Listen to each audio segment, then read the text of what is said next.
نازک پسته قزوین داشتیم وقتی که دبی چاکلت مد نبود. اینجا قزوینه، اومدیم شیرینی رضا ببینیم قطابو چجوری میپزن. روزانه بیشتر از 70 مدل شیرینی خوشمزه اینجا پخته میشه. به قزوین خوش اومدید. اینجا کارگاه شیرینی سنتی رضاست با بیشتر از 40 سال سابقه در قزوین. ببین شیرینی شب یلدا تو از همین الان سفارش بده. اومدیم قزوین مبم جان. قزوین هست نون چایی، نون چایی کری نان براتون آوردم بخوریدتان کیف کنیدتان. اناریزا چند سالشه؟ 35 ساله میشه. خیلی نازکه. بریم بزن. تعمیرش خیلی نازکه. راستشو بگم شیرینی شربتی. الان میریم بهت نشون میدم. بهشتی ترین شیرینی دنیاست. ببین داغ داغش حال میده. چقدر قشنگه فراینده کلا قنادی و شیرینی و اینا. اگه دوست دارین از این ویدیوها پس لایک کنین من انرژی بگیرم. متشکرم. بریم بهتون بگم چه مدل شیرینیایی دارن. ببین این قالب شیرینی زبون کوچولوه. از ایناست. ببین این شکلی میاد توی سینی. ببین انگار این فیلم طنز بازی کنه. شیرینی اون شیرینی است که با لذت با مزه کنار خانواده بخوری و شاد باشی. اینجا قزوینه، میدون نخبگان. اومدیم کارگاه شیرینی سنتی رضا. بیا پایین. خب آقا فراد، بله نازک پسته امروز هستن. کجا آوردیمو؟ اومدیم قنادی رضا. کجا؟ قزوینه. بله. اومدیم قزوین مبم جان. به به. چیه چیزی الان گفتی؟ میگه شاعر میگه که نازک پسته داشتیم وقتی دبی چاکلت مد نبود.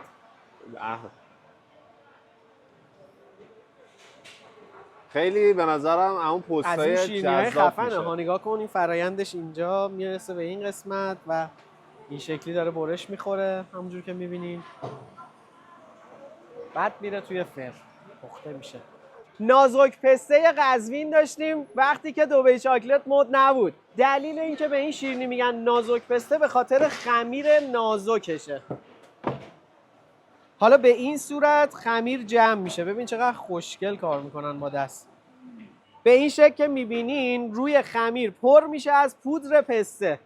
به این صورت حالا شیرینی جمع میشه. میاد روی این میز پهن میشه.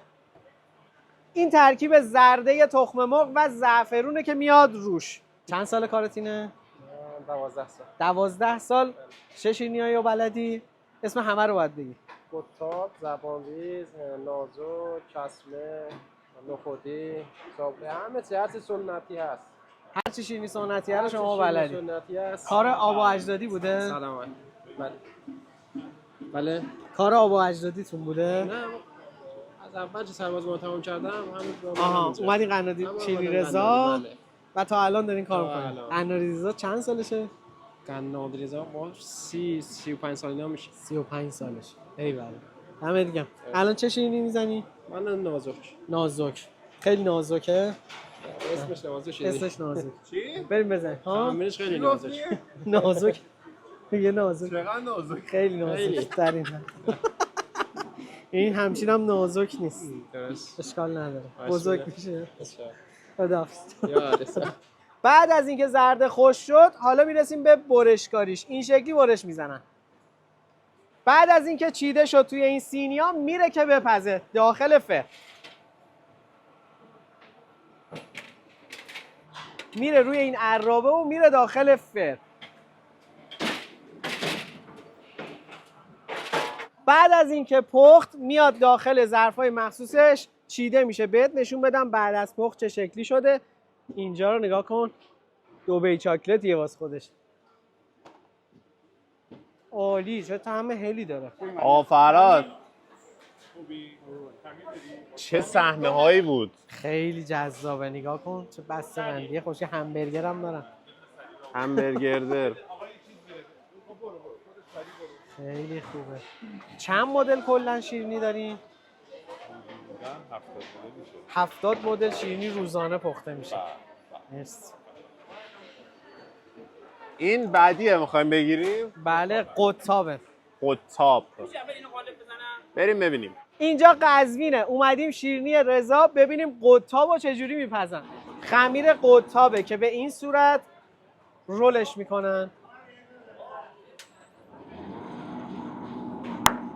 جمع شد میره اونور پهن میشه. روزانه بیشتر از 70 مدل شیرینی خوشمزه اینجا پخته میشه. به همین سرعت و زیبایی که میبینین قالب میزنن، عین ماشین کار میکنن ولی کار دسته. میخوام واسهتون قطاب بزنم. میرسیم به قسمت پیچیدن این قطاب که مغزیجاتش مثل گردو، بادوم و هل میاد داخل خمیر، این شکلی به این خوشگلی پیچیده میشه. توی هر سینی چند تا جا میشه؟ 17 در 6. خیلی هم عالی. ترکیباتش هم گفتم دیگه، ببین گردو، هل، بادوم، آسیاب و خورد شده میاد وسط این قطابا. این قطاب مخصوص قزوینه یا نه؟ یزدیه ولی مال قزوینه. اصیل قزوینی.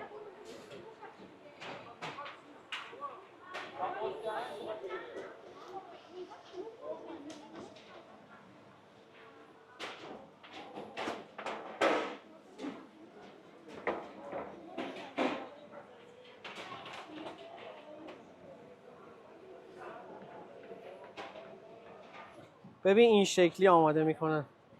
این میاد رو هم، اینجا رو یه ذره پهن میکنین و از این سم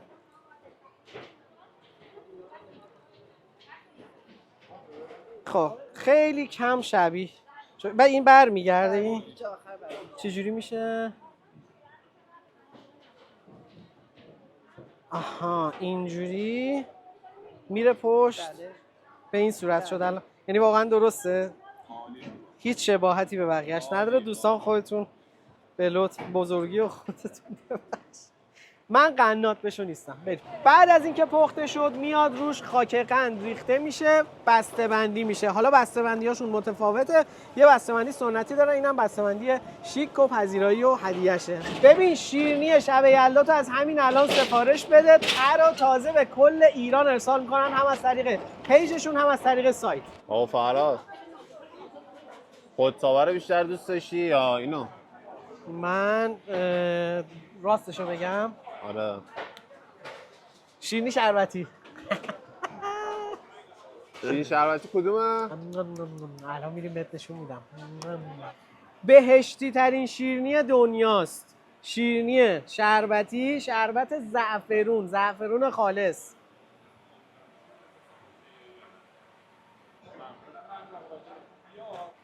دست شما درد نکنه، من که عاشقشم، بهترینه. ببین داغش حال میده. این یه لایه خمیر،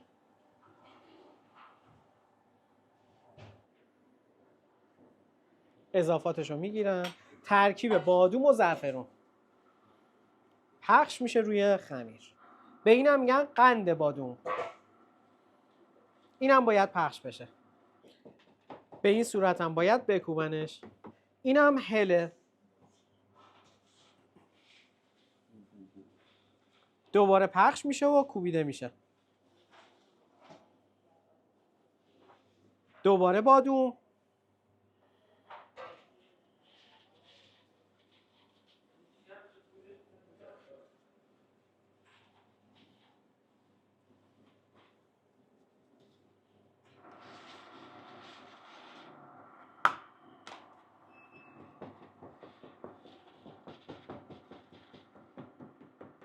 اینم پودر پسته است. تکمیل کننده این باقلوای قزوینیه. پستش هم پسته قزوینه. قبل از پخت بهش روغن میزنن. یه لایه نازک خمیرم میاد روش. حالا به صورت لوزی برش میخوره. میره داخل فر.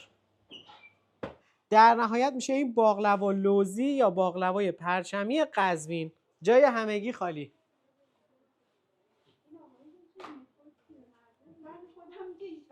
درخت کریسمسه. به به. بله مناسب سال نو میلادی. بهش چی میگفتن؟ شیرینی سگوش؟ نونچایی کره‌ای سگوش. نونچایی کره‌ای سگوش. خیلی هم گویا پرفروشه.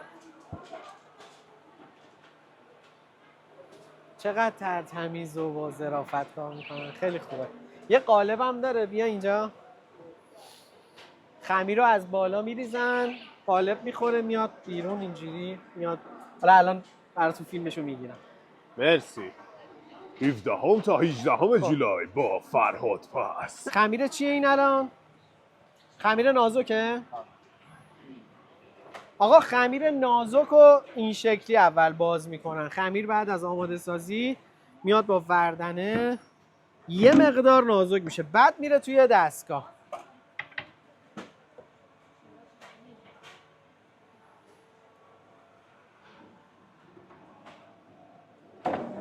توی دستگاه باز نازکتر میشه به این صورت.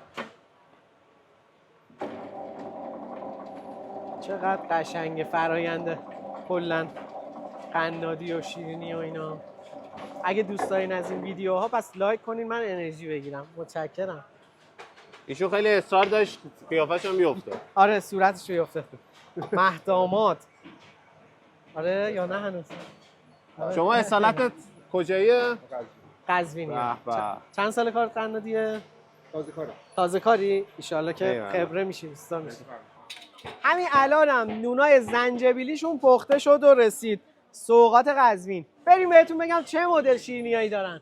نون چای نرم کره‌ای، نون نازک پسته‌ای، نون زنجبیلی، کلوچه گردویی، گلتاف زبان کوچی، نخودی پسته، نون برنجی زعفرانی، نونقندی وانیلی، پادرازی زعفرانی. خب آقا فرهاد اینم بقیه شیرینی ها. بله. نون چای کره‌ای، برنجی هل، نیماه کره‌ای، قندی زعفرانی، سابله نارگیل، پادرازی کاکائو، پادرازی وانیلی، گردویی، نخودی و چرخی زعفرانی. ببین این قالب شیرینی زبون کوچولوه از ایناست. ببین این شکلی میاد توی سینی. بعد از پختش هم این شکلی میشه. تموم شد. اینم شیرینی گردوییه. رفت که بپزه. اینم کلوچه گردویی لای خمیر ترکیب دارچین و گردوی آسیاب شده میاد و میاد این قسمت.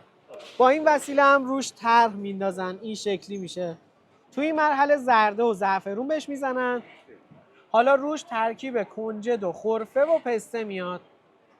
آقا رضا چند تا شیرینی اصیل قزوینی معرفی کنین؟ ما در قزوین شیرینی اصیل زیاد داریم. منتها اینا که زبان زده خاصامه است. باقلوا داریم ما، باقلوای لوزی داریم ما، باقلوای گل داریم ما. بله. که بهش میگن باقلوا پرسمی.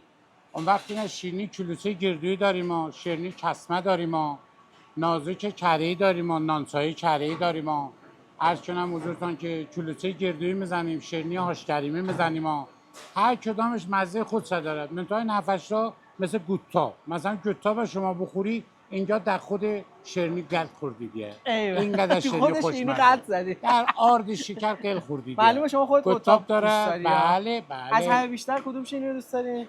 شیرینی اون شیرینی است که با لذت، با مزه، کنار خانواده بخوری و شاد باشی. ایول. پس اون مهم خانواده هست. مهم خانواده است که مجموعه سنتی رضا عینهون یه خانواده خواهر برادر کنار همده ایمان، باقلوا لوزی، باقلوا پرچمی، باقلوای گل، گوتا، نان چای کره‌ای، کسمه، کلوچه گردویی، هاشکریمی. هر چی شیرینی خواستن رو چشم ما جا دارید. ایول چشتون بی بلا. خدا دست شما درد سلامت نکنه. باشید.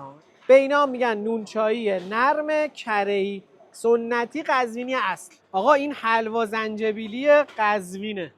این هم به ترتیب از اینجا شروع میشه و در نهایت این شکلی میشه شیرینی شب یلدای رضا. این هم باقلوای گله به این صورت، بادوم و پسته میاد وسط خمیر و این شکلی میپیچنش، در نهایت شبیه گل میشه. به این صورت میره داخل فرن.